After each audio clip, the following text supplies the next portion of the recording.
Good morning, everybody. Thank you so much for joining us here today. For those of you who don't know me, my name is Jez Jones. I'm the Emotional Health and Wellbeing Practitioner for Bishop Vaughan Catholic Secondary School. I work for the Child and Adolescent Mental Health Service as part of their School in Reach team. We're a new team. We started in secondary schools in September of this year, and we support pupils, staff and parents with anything linked to emotional health and psychological well-being. I'm so sorry that I couldn't join you in person today, but luckily the powers of technology have allowed me to join you virtually. This session is all about understanding and supporting worries and exploring anxiety. It is 2 sessions long. There is just so much to say on this topic, so I will be with you in person next week. This week is all about understanding anxiety, learning a little bit more about it and why we might need it in some occasions. And next week we'll be looking at some practical strategies. What can you actually do when your child is standing in front of you and is presenting as anxious?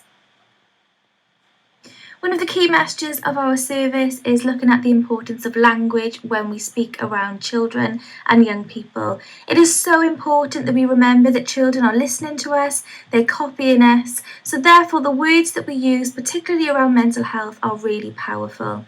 How many times have we heard somebody say that because they love their kitchen to be spotless, they're so OCD about it? Or somebody saying they feel depressed when they've just had a little bit of a bad day. It is so important that we try to avoid using these clinical diagnostic labels when they haven't been given by a mental health professional. So what can we say? Well, rather than a child saying that they have depression, we would rather them say that they feel a bit low that day. We quite often use the word worries instead of anxieties, and we know that children can sometimes say some really extreme statements, so we'd much rather them say that they feel overwhelmed by some big emotions than saying something they don't quite mean. It's so important that as adults we model this language for them. The power of expectation has a huge influence over a child's anxious presentation. We know that when a child views themselves as anxious, they begin to think, feel and behave in a way that aligns with that label. For example, friends might stop asking them to take a lead in a group task, they might stop slowly inviting them to parties or to go out on the weekend, and even class teachers might be a bit reluctant to ask that your child to come up to the front and talk in front of the class. We know that this anxious label starts to become a part of the child's identity and they start to conform to this. So this emphasises how important it is that we try not to use those labels, particularly when we're talking in front of young people. Emotional well-being has a huge impact on a child's presentation. It is so likely that a child being anxious, presenting as worried, is more likely to be linked to a general emotional well-being rather than a diagnosable mental health disorder. Anxious feelings are much more likely to be caused by reasonable responses to the environment. What we mean by that is some circumstances naturally cause anxious feelings. So exams, changing schools, falling out with friends is all part and parcel of life. And we would almost be surprised if a child didn't feel anxious at these times. Hormones linked to puberty make children really emotionally unstable, and they are often the explanation for a rise in anxiety, particularly after around the age of 10 or 11. You might have had a young person who in primary school was confident, outgoing, but now that they're in secondary school, they seem really self-conscious, they've lost their confidence, and this has been proven to be linked to an increase in certain hormones. Emotional regulation, I would say, is the greatest cause of presenting worries. I'll talk in a little bit more detail about that in a moment. In certain cases, there is an underlying reason for this anxiety. So a neurodevelopmental disorder such as ASD or ADHD can cause generally higher levels of worry in young people. I used to be a specialist teacher and I'm yet to meet a child with ASD or ADHD that doesn't have a higher than usual level of worry. So I mentioned emotional regulation and how common it is, but what actually is it? Well, it's pretty much what it says on the tin. It's our ability to regulate our emotions and to control our emotional state. Now, as adults, we're meant to be pretty good at this, so we might have a skill of rethinking a challenging situation. We might have a reason to remain calm, so perhaps we're in work or we're in front of our children, so we have to keep control of our emotions. And perhaps we are able to contain our emotions until a more appropriate time. Perhaps something happens in work, but we hold in our emotions until we can go home and speak to a friend or a partner. Of course, there are times where this is challenged, so perhaps you've bumped your car in a car park and you find it really hard to remain calm. Perhaps somebody's eaten the last of your favourite biscuits at home and you have to remind yourself that it's just a biscuit. And perhaps your boss has scheduled a meeting for a Friday afternoon and you'd love to tell them how unnecessary it was, but of course you don't because you're an adult and you're able to control your emotions. Now, children are particularly bad at this. They are emotion driven, and regulating emotions is something that has to be taught and learned over a long period of time.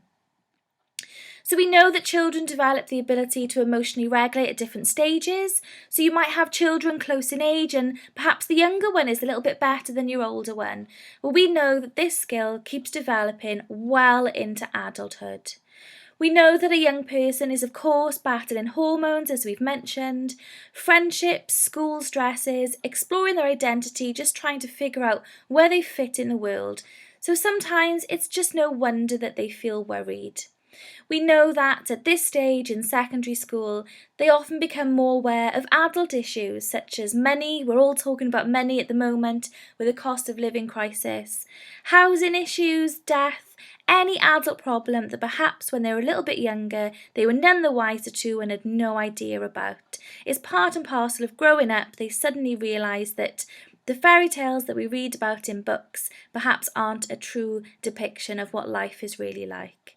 So we know that until children fully develop this ability to regulate their emotions, they're often involved in greater levels of conflict, both with yourselves, with teachers and friends. They're often likely to have lower levels of self-esteem and higher levels of stress, and they generally have difficulty in expressing truly how they are feeling. Their language skills just aren't in line with where their brain is at the moment. So while children are still developing this skill and it can take a long time, lots of mistakes along the way, then we need to model this for them. We need to show them how they regulate their emotions, and we have to support emotional regulation until they have the ability to do this themselves. Let's have a look at some common worries. Just to note that just because your child's worries aren't on this page, it doesn't mean that they've got something unusual or that their worry is uncommon. I've just pulled together some of the most common worries that I've come across in my role. I would say particularly post-COVID that separation from parents or family is up there with one of the top worries that I come across. They were so used to being homeschooled and knowing where we were all day long that the idea that they have to spend hour upon hour in school, away from the family home, away from pets and siblings, has been really hard for some young people. So this is a really common worry. I would say school creates the next most common worry for lots and lots of reasons. Sometimes it's academic pressures, other times it's again being away from home, sometimes it's linked to friendships and social pressures. School is really complex and presents lots of children with lots of different challenges. Friendships become a lot more important as a child reaches their teenage years. They become all-consuming and it's often all that a child can think about. So any mishaps, any fallings out, any change in friendship groups or somebody being left out of a WhatsApp group is often a source of lots and lots of worries. As they get older and as we've mentioned, they reach adulthood, they often realise that people aren't invincible and sometimes harm can come to loved ones. So children often worry about this, they dream about it and they often fixate upon it. So again, a really common worry. Children often start to develop a concept of death. They might start asking questions about it. Perhaps they realise that it's a thing for one of the first times of their life. And gosh, hasn't it been in the news so much over the past 2 years? So they start asking questions and exploring this concept. Generally feeling unsafe. There's not always a reason why a child feels unsafe. It doesn't mean that something has had to happen for them to make them feel this way, but just because of hormones and exploring who they are, sometimes they feel unsafe where they live or within their family or even within who they are as a person. Health worries become even more common. There are so many changes going on in their body, they start to question what aches and pains are.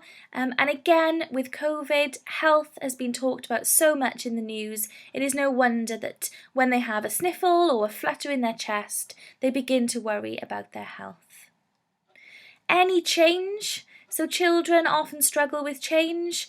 We know that humans are creatures of habit in general, so lots of children struggle with moving house, making new friends, moving from year 6 up to year 7. Any change in routine or lifestyle often causes the child's worry level to increase. Sleep challenges. We know that children with low levels of sleep or who wake regularly throughout the night often have high levels of worry. This is linked to sleep hygiene and sleep cycles, and we know that poor sleep can lower children's resilience. Body image. Children are probably noticing their bodies for the first time. Obviously, there are lots of changes going on, and unfortunately, teenagers often start to compare themselves to others. Peer pressure, I've already mentioned friendships, so the pressure that they experience from peers, socially, academically, often causes conflict. They start to wonder where they fit in, and they start to wonder whether they should listen to positive or negative influences. So feeling a sense of peer pressure is a really common source of worry.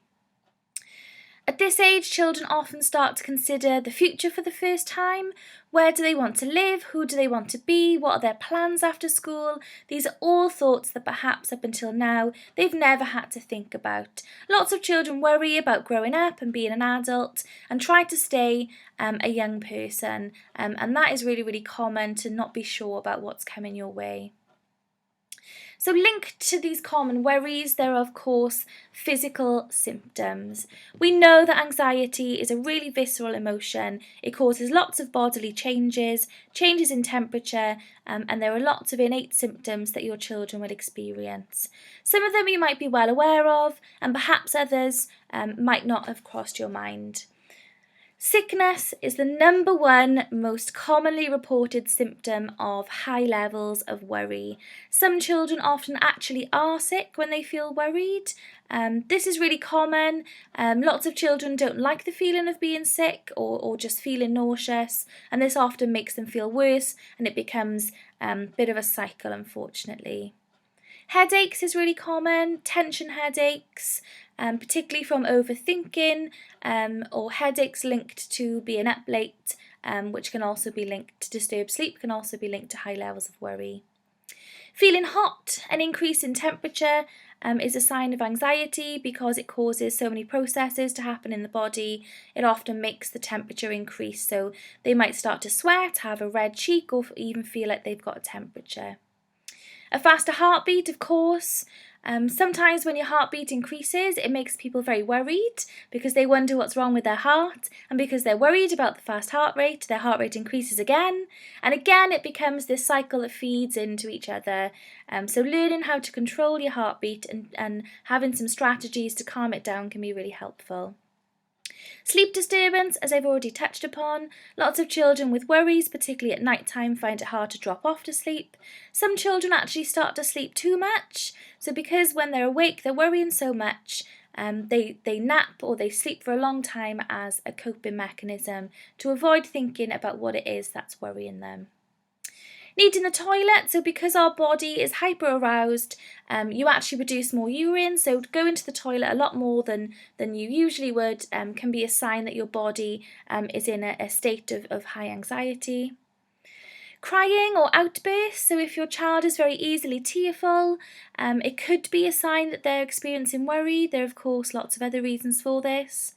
Some children might appear angry or short-tempered, and are quite quick to become emotionally overwhelmed. Again, this could be a sign that they're sort of managing anxiety long term. Racing thoughts, we'll talk a lot about the power of thought today. So a child describing that they can't turn their brain off or they can't think clearly is often a sign of worries. Worries often make us shake and tremble just because it is such a visceral response in our body. So sometimes you can see that a child is physically shaken. Stomach cramps are often really common. This can affect appetite, so it can make children either not want to eat or sometimes they overeat. But stomach cramping is a really common sign of anxiety. I think it's really important that a child knows that these are symptoms of anxiety. I once worked with a little boy who constantly felt sick in the morning, and he got to the point where he thought something was very seriously wrong with him, which was making him even more anxious. So when I told him that feeling sick and actually being sick can be a symptom of anxiety, it actually made him feel less anxious, which in turn reduced the feeling of sickness. It's really important that we know what your child shows when they're anxious, as it might look different. Sometimes children can't communicate they're feeling worried, or perhaps their physical symptoms are going unnoticed. So as adults, there are some behaviours that we can look out for that might be a sign that there's a high level of worry going on. I won't read through all of them, obviously you can read them for yourself there. But again, not being able to sleep is really common. Being forgetful. Of course, teenagers are busy and they've got lots going on. So if your child's constantly forgetting their PE kit, please don't worry too much. But we know that when a child is in a high level of anxiety, it actually impacts their ability to form new memories. So sometimes being uncharacteristically forgetful can be a sign that they're struggling with worry. Becoming withdrawn as well. Of course, if your child has always been quite withdrawn and has always been a quieter person, it doesn't necessarily mean this is a sign of worry.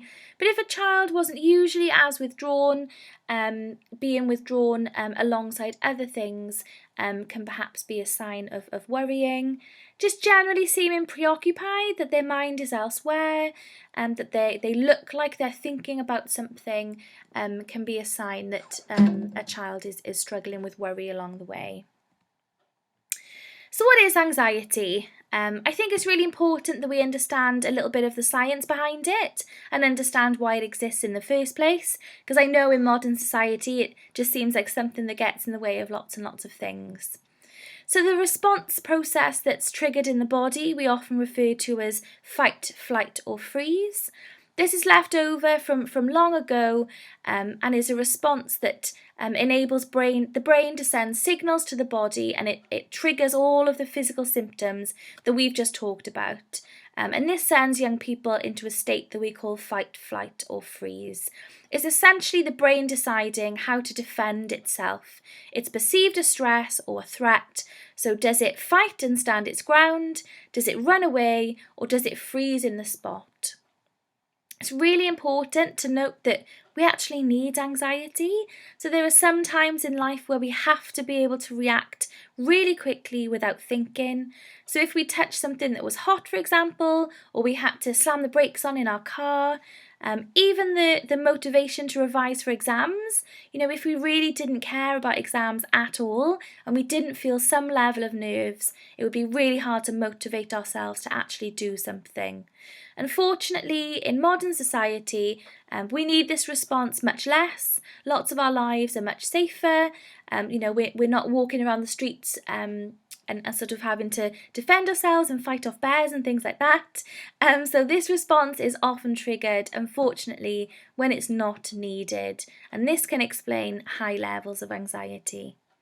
I think it's really important to know that because this is a chemical response, that this really heightened state of panic cannot last for longer than 20 to 30 minutes.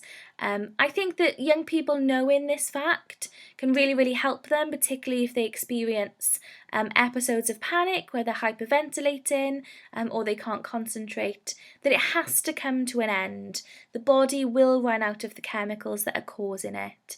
Sometimes this can help us to remain calm as well. It's really distressing to see a child upset and panicked. So sometimes if we know it's going to come to an end, it's really motivating and helps us to get through it. I'm sure there are some of you sitting there thinking that, well, my child cried for over an hour last time, so why are you telling me it only lasts 20 minutes? It's really important that there is a distinction between this fight, flight or freeze response and general distress. If the episode is carrying on for longer than 20 to 30 minutes, then that's a sign that it's something else that's maintaining it, and it's not necessarily this fight, flight or freeze response. So it might be your child's thoughts, it might be behaviours, but they are no longer in this really biological response if it's gone on for much longer than that. So here we look at the anxiety cycle. So let's have a listen what that is all about. Let's take a look at the anxiety cycle.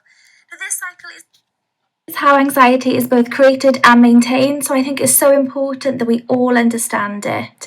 So as you can see, it all starts with something that a child perceives as being anxiety invoking. This can be something really small and simple that we might not even realise would cause them to feel nervous or worried or scared about something, or it could be something a lot bigger that's a really typical anxiety-inducing situation, like the thought of exams. So it all begins with this perception. What comes next is the desire to avoid that situation or that feeling or that event that they have to go to that causes them to feel this way. Now, of course, because they've avoided this anxiety, they feel short-term relief. Their symptoms go away, perhaps their headache disappears, their heart rate calms down, and they feel wonderful. Their anxiety has been temporarily relieved. However, we know that this causes long-term anxiety growth. Anxiety likes to spread, it likes to get worse. The feeling of anxiety likes to peak and get higher and higher each time. So this anxiety cycle grows and often leads to anxiety becoming overwhelming. Let's have a look at some examples.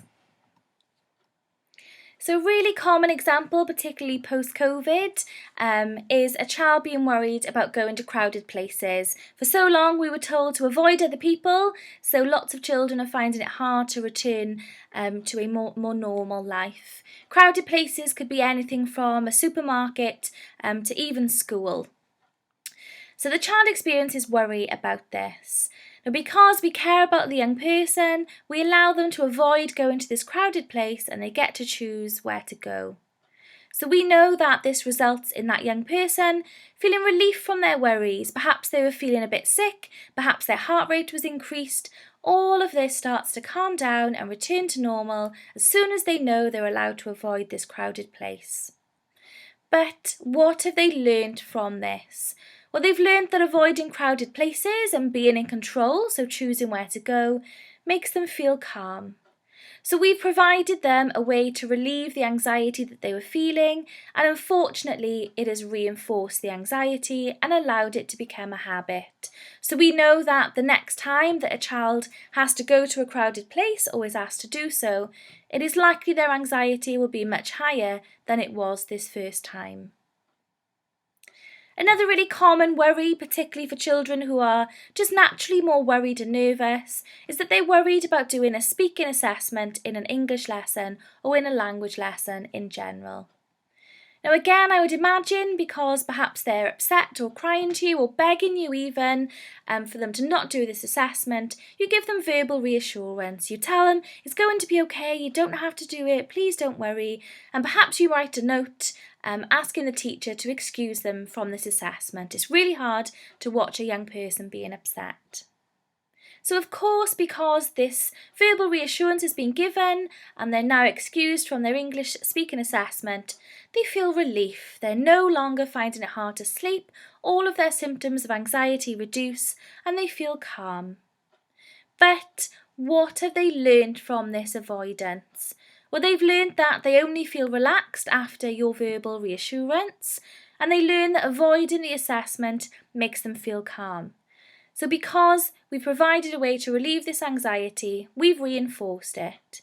So the next time that this young person is asked to do a speaking assessment or perhaps something similar, we know that their anxiety is likely to be higher and they're likely to experience it again because they weren't given the opportunity to experience success and see whether they could actually do this speaking assessment or not. I think it's really important to show you this graph here, so bear with me, please don't be put off by a graph. So across the bottom we've got time and along the side we've got the level of anxiety. So if we look at the first grey arrow that's shooting up the screen, this is a child often predicting what they think will happen. They've got negative thoughts, so their anxiety increases and skyrockets, and they're overwhelmed with symptoms. Perhaps they decide to run from the situation to avoid it. So as you can see by the grey arrow at the bottom, their anxiety level immediately reduces. However, what we actually want them to do is to follow that green line in the middle. We want them to experience the anxiety and reach a peak, because as this graph shows, once it's peaked, it actually reduces over time and it'll come back to a calm, resting state on its own. We know that whenever a child faces the thing that's making them anxious, that peak of anxiety is lower and lower each time. So this graph is really important, and it helps you to see that over time, anxiety reduces when children are made to face the thing that makes them feel anxious. Stress is a natural and inevitable part of childhood. We actually know that children experiencing what we would call positive anxiety or positive stress is really, really helpful. It helps to build resilience and it builds connection in a child's brain. So a positive stress would be something that causes a brief increase in heart rate, perhaps having to answer the register or meet a new teacher or go to a new club after school. That's really, really positive stress and adds to overall resilience. It's also so important that children experience what we call tolerable stress. So this might be a more serious temporary stress where they experience more extreme anxiety and perhaps it lasts a little bit longer. However, we know that if a child has got coping skills and positive relationships, tolerable stress is really, really important. By tolerable stress, I would mean something like exams, something like changing school, coming up to secondary school, or doing something that is slightly outside of their comfort zone. Now, we would never want a child to experience toxic stress. So as you can see, that's a prolonged activation of the stress response systems. So perhaps a significant bereavement, or if we think of Ukrainian refugees and young people coming to this country, that is the type of thing that we wouldn't want a child to experience. However, we know that even young people who experience toxic levels of stress, if they have positive relationships in their lives and they have high levels of resilience, they can have good outcomes long term. So as stress is inevitable in both adolescent and adult life, it is so important that children have the opportunity to face stress and know that they come out the other side. It is really, really hard to see young people upset and to see them face challenging times. And of course, because we care about young people, it is such a natural instinct to want to swoop in and solve their problems, or to remove the unwanted feeling they're having, or essentially to rescue them from a situation that they are finding challenging. However, we know that this rescuing behaviour that we're often prone to doing means that a child is allowed to avoid an anxiety, and we've just looked at what that avoidance behaviour can do to increase levels of anxiety overall. It is so important that where appropriate, we need to encourage children to try and figure things out on their own, often asking them how big their problem is or if there is anything that they can do to solve a problem themselves. It doesn't mean abandoning them and leaving them alone and leaving them to it, but it's rather facilitating the problem-solving process, helping them to get to the root of their problem themselves. Of course, there will be some situations where a young person obviously needs an adult, and I'm not suggesting that we don't help them in those circumstances, but it's more about allowing them to think about something, to talk about something, to try a solution and perhaps get it a little bit wrong and have to try something else, and essentially figuring out what it is that they can do to get through the thing that they are finding challenging. Lots of children with high levels of anxiety engage in something that we call reassurance seeking. So that child asking you what will happen or are things going to be okay could be a sign that they're experiencing feelings of worry. Now, of course, we all want to tell our children that everything will be okay, and I know that for some, just that quick word of reassurance is absolutely fine and it's all they need to carry on with their day. However, for some children, they become dependent on this, and it becomes what we call a safety behaviour. So they'll no longer take risks, perhaps they won't try things they find challenging, they find it really hard to resolve conflict with friends or with teachers without your reassuring word. So next time you think that your child is asking for that reassurance, perhaps we could just greet that with a question. So what do you think that you could do? Lots of children worry about things that are happening and we often want to tell them that it won't happen, but we don't always know that. So perhaps saying to them, well, okay, if that does happen, what could you do about it? What choice could you make? This one takes a little bit of getting used to, but if a child is worrying about something happening, so perhaps their best friend not being in school that day, sometimes saying to them, well, maybe that will happen. Avoids giving them that reassurance, but hopefully makes them feel comforted in the short term. Sometimes we have to set aside our own worries. It's just that moment for a little bit of introspection and looking at ourselves. Perhaps we're a little bit worried about allowing a child to take those risks and allowing them to experience success and failure. But we know that's a really important part of growing up. So if we have a look at this diagram, I often show this to young people. I think it's really powerful. Lots of children want to stay in what we would call their comfort zone. This is where everybody feels safe, they feel in control, they don't have any symptoms of anxiety, and it's where they feel the safest. Just outside the comfort zone comes the fear zone. So this is a child not wanting to do something, finding an excuse, perhaps trying to stay home from school, lacking in self-confidence, perhaps having negative thoughts about themselves or thinking that nobody likes them. As you can see, just outside the fear zone comes the learning zone. So we want all children to get to this part.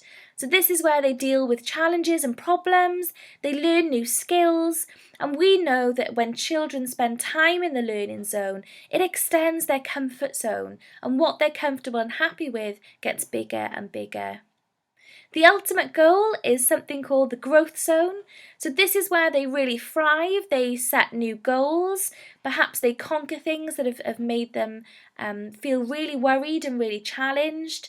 This is where they start to find purpose in their life and they go on to live and to complete their dreams. So we might need to support them to get out into the fear zone, but them often knowing that once they move through that anxiety, there's lots of positive experience coming at the other end of it is really important. A key message from today and my session next week is that resilience is a skill that we all need in life. Gosh, haven't we had to be so resilient over the last 2 years? It is so unrealistic for a young person to think that any adult can take away their worries for them. They will always have worries, as we do as adults. I'm sure if I asked you now for everyone to name 3 things that you're worried about, you would all manage to find 3 things, if not more. They're always going to have friends, school, chores, family. They're going to have lots of things that they have to juggle. So it's so important that rather than trying to take these worries away, we give them the tools that they need to manage their worries, to face them, rather than thinking that they will never have worries, because as we know, that is so unrealistic. Next, we're going to explore the power of thought. Now, lots of worry in young children and teenagers is actually the thought of something rather than the thing itself. We know that if a child experiences worries for a long period of time, they can develop what we call negative thinking patterns. Essentially, they start to think negatively about situations and about people without giving themselves the chance to actually think positively about something, and it essentially becomes a habit. When we explain this to young people, we use the purple glasses analogy. So essentially, if you were all to put a pair of purple glasses on right now that had a purple lens in them, everything that you can see becomes tainted with purple. The sky is purple, your cup of tea is purple, the flowers are purple, and it really, really changes your perception of the world. Well, the same thing happens with worrying. If you go through life with a worried lens on, everything that you perceive starts to cause worry. So the two people who walk past you laughing, rather than you thinking that they're laughing at something they've said to each other, you start to think that they were laughing at you. When the class teacher says, "Come on everybody, stop talking," rather than thinking that was a general comment, you start to really internalise it and think that you've been told off personally. So this worried lens can really change the perception of every moment of a young person's day. We know that when a young person adopts negative thinking patterns, they develop a negative thinking bias. So everything in their life starts to become negative, and there are some really common negative thinking patterns. Now, I know when I've delivered this part before, I have lots of parents sort of nodding and smiling to themselves, thinking, "Oh God, I actually do that as well." So have a reflect on your own thoughts and see if you might be engaging in any of these negative thinking patterns. They're really, really common, and it's not something we can eliminate entirely because we're all human beings. But if we're doing them to a point where they're causing us problems and stopping us from living our lives, then it's something that we have to acknowledge. So let's have a look at some of them. So the first one is predicting, thinking that we already know what something is going to be like or that something is going to happen. Young people often do this, particularly with going to school. When I go in, no one's going to speak to me. So they make that prediction and they look at it through a negative lens. I would say that catastrophizing is the most common negative thinking pattern. This is thinking the absolute worst. So perhaps you told your teenager that you were going to be 10 minutes at the shops, and because you bumped into a friend and there was a bit of a queue, you actually end up being more like half an hour, and you come back and your young person has thought that you've been kidnapped and that you were never coming back to them, and they're in a real state because they've been catastrophizing. They've thought the absolute worst. The same thing happens with exams. Rather than thinking that perhaps they'll find the exam hard, they catastrophize and think that they're going to get every question wrong and there's going to be nothing that they know about it. Again, a really common negative thinking pattern. Another negative thinking pattern linked to worry is blaming. So blaming other people or blaming circumstances. Now, this can look a little bit like defiant behaviour, so blaming other people for things that they quite clearly did. This can be as a result of high levels of worry and sort of blaming circumstances. It's not my fault this happened, it's this thing. Again, a negative thinking pattern that stops young people from actually looking at themselves and looking at how they might need to change something. There's also something that we call all or nothing thinking. It's sometimes known as black and white thinking. So this is seeing only one point of view.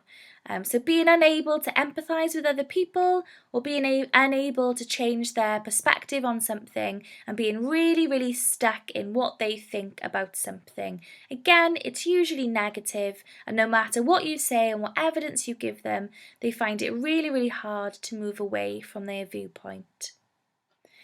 There's also overgeneralising, so thinking that something is always a certain way.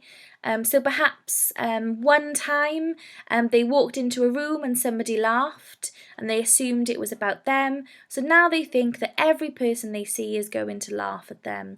Again, a really common thinking pattern, and it can really stop us from taking risks and trying new things. The next thinking pattern is mistaking. And this is where a young person thinks that thoughts are facts.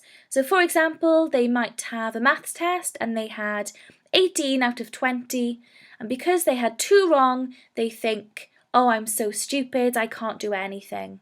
So just because they've had the thought that they're stupid, they ignore the evidence that actually they had 18 out of 20 correct, and they listen to that voice that's telling them they're stupid because they had 2 wrong.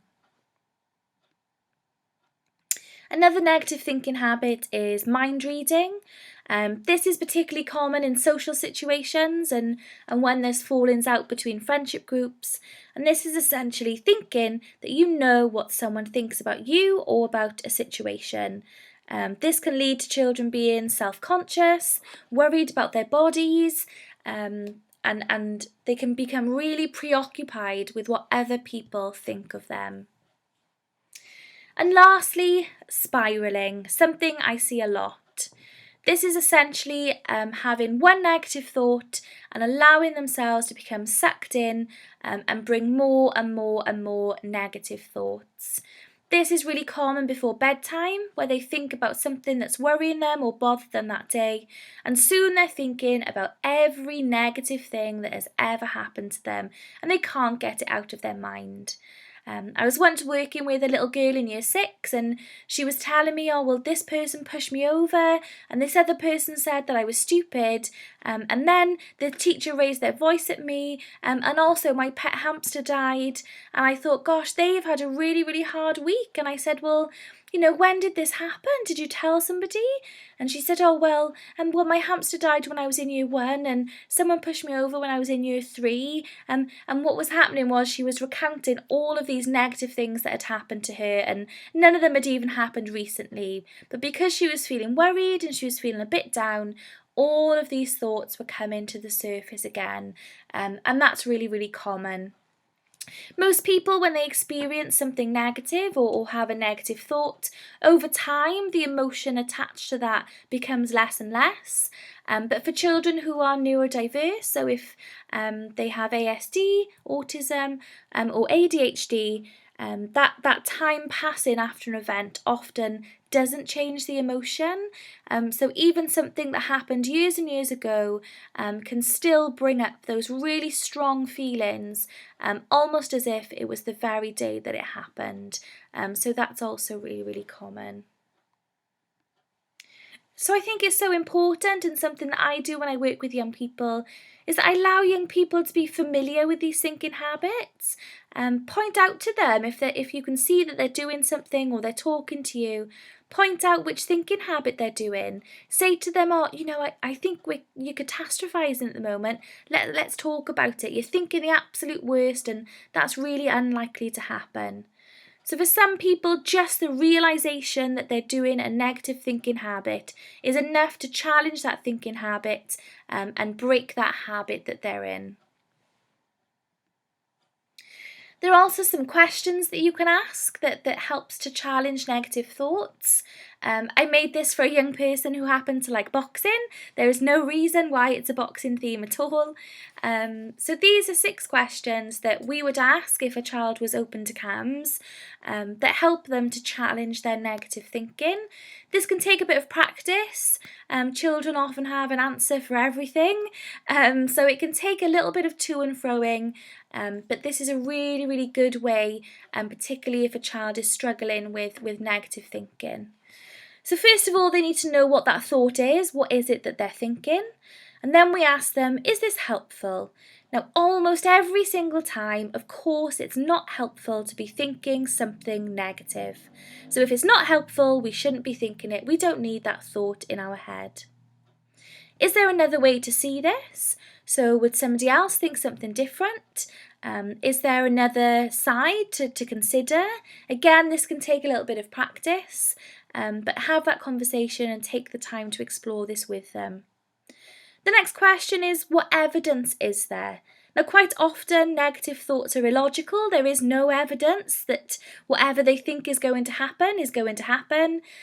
So asking them to give evidence that they can't give is a really, really good way to challenge a negative thought. It's really important that we're careful with this one. So for example, I was helping a 13-year-old boy who was really struggling to come to school and was feeling sick, and his biggest worry that he was going to be sick on the way to school and everyone would see. So one week I said to him, well, what evidence is there that this is going to happen? And he said, well, Jez, I was actually sick last week, so the evidence is that I am actually going to be sick. So I had to very quickly gather my thoughts on that one. So I said to him, well, what happened when you were sick last week? And he sort of thought about it for a second and he said, well, Well, I had some water and I did some breathing, and then I carried on and I went to school. So in that example, even though there was evidence that that thing he was worried about did actually happen, I was able to reframe it and say, well, the evidence is that even if you are sick, you're able to carry on and still have a good day. So just be careful on that question. How would someone else see this? So sometimes saying to them, how would your dad see this? Or what would your nan say to you? Or even sometimes a made-up character, if they really like, I don't know, Captain America. How would Captain America see the situation? Giving them that chance to externalise their thought can be really, really helpful. Next we have, what advice would you give somebody else? I find from experience the young people are very good at giving advice to friends, and if their friend has got a problem, they'll often help them to figure it out, but they really struggle to take that advice themselves. And then lastly, is this a fact or is it just an opinion? And we know that an opinion is something that everyone's entitled to, but we don't have to listen to it, and we don't have to agree with it. So sometimes them realising that a thought that they have is just an opinion, they realise it's something that they don't need to pay any attention to. So again, these questions can take a little bit of practice. I'm not saying the first time that you ask them it's going to work, but bear with it, and hopefully eventually your child will be able to ask themselves these questions, and it will help them when you're not there to challenge any negative thoughts that they may have. Sometimes children aren't engaged in a specific negative thinking habit. They just have lots of questions and a really strong imagination. I was once working with a 15-year-old girl, and I went through these negative thinking habits with her, and she couldn't really relate to any of them. And she said, Jez, I don't actually have negative thinking habits, I don't think. What happens is I end up in what if land. So I asked her to explain what she meant by this, and she said that she essentially gets lost in her thoughts, and she said that what if land is the land with only questions and no answers. So she said that not having answers to her what if questions often made her worries worse because she couldn't answer any of the what ifs that she had. So she'd think, what if I never get a job? What if I fail all my exams? What if I don't have any friends? And she just ended up experiencing high levels of anxiety because she'd go round and round and ask herself all of these what if questions. So what can we do if your child is struggling with this? Let's take the really common what if inducing situation of sitting an exam. They're all going to have to go through it at some point, and I'm sure they've got lots of worries surrounding this topic. So they might be asking, what if I can't answer anything? So instead of giving them that reassurance that everything's going to be fine, they're going to be okay, you could just answer with, well, what if you know the answers? So we're giving them an alternative to their thought, but we're not giving them that reassurance because we're trying to avoid becoming part of the anxiety cycle. They might be asking, what if I do the worst in my class? They're catastrophising, they're asking that question. Well, you could ask back, well, what if you're one of the best in your class? So again, you're not giving them the reassurance that no, of course they're not going to be the worst in their class. You're just giving them a question to consider. Now, for some children, they find it really hard to believe this positive what if question. So sometimes giving them a neutral, more realistic, believable question for them to think about is a lot more effective. So what if I can't answer anything? So instead of telling them they're going to, or asking them whether they're going to know all the questions, because that's unrealistic, just saying to them, well, what if you know some of the answers? And giving them a balance. So instead of saying, well, what if you're the best in your class? Well, what if you come somewhere in the middle? What if you do the best for you? And that response is often a lot more effective because it's not so extreme, and as I've mentioned, is a lot more believable. I think now is a lovely time to pause and just share this end goal of empowering young people to ultimately take ownership over their own emotional health and well-being. I always say to young people that they've only got one brain and it's their job to look after it. They've got it for the rest of their lives. So of course it is our job to support them, to share strategies with them and to make sure they're okay. But ultimately They have a responsibility to look after themselves. They have to engage in healthy behaviours. They have to be able to notice when they're feeling a certain way and ultimately do something about it. So hopefully some of the strategies you learn this week and next can be shared with the young people in your lives, and they can work towards being able to support their emotional health and well-being independently. So what are some takeaways from today?